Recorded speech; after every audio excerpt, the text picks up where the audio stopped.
Эмне үчүн Инстаграмдан көрүнбөй жоголуп кеттим? Көп катталуучуларым эмне көрүнбөй кеттиң, баары жакшыбы деп сурашыптыр. Ооба кыздар, менде баары жакшы, альхамдулиллах. Аллахтын буйругу менен биз эки баламдын сүннөт тоюн жана энемдин 80 жаш юбилейин өткөрдүк. Тойго даярданып жатып, контент видеого да жакшы тарта алган жокмун. Баардык жоопкерчилик өзүмдө болгондуктан көп нерсеге жетишпей аттым. Бирок Кудайга шүгүр, жакшы жакындарым, эжелерим, жеңелерим жардамы менен тоюбуз мен ойлогондой сонун даражада өттү. Тойду үйдө эле өткөрдүк. Тойду дагы бир аз кемчиликтер болот экен. Кудайга шүгүр, ошондой болсо дагы тоюбуз жакшы өттү. Кудаларга арналган дасторконубузду да жасадык. Абаса ушул фотозонаны сонун кылып, мен ойлогондой кылып жасап беришти. Аккаунтун сурагандар үчүн описанияда калтырамын. Кыз узатуу тойлорго дагы фотозона заказ кылып, тойдун көркүнү ачып берет. Андан кийин кудаларыбызды тосуп алдык. Салтка айланган сарпайы кийүү аземин да баштадык.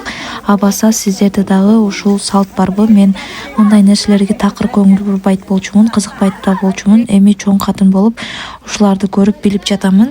Менин оюмча бул салттын кереги жок деп ойлоймун. Сиздерде кандай ойлойсуздар? Комментарийге жаза кетиңиздер.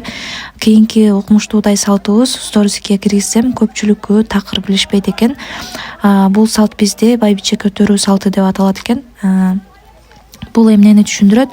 Бул бардык балдарын, кыздарын узатып, үйлөп жайлап кыздарын узаткан энелерди ушундай байбиче көтөрүү салты кылышат экен.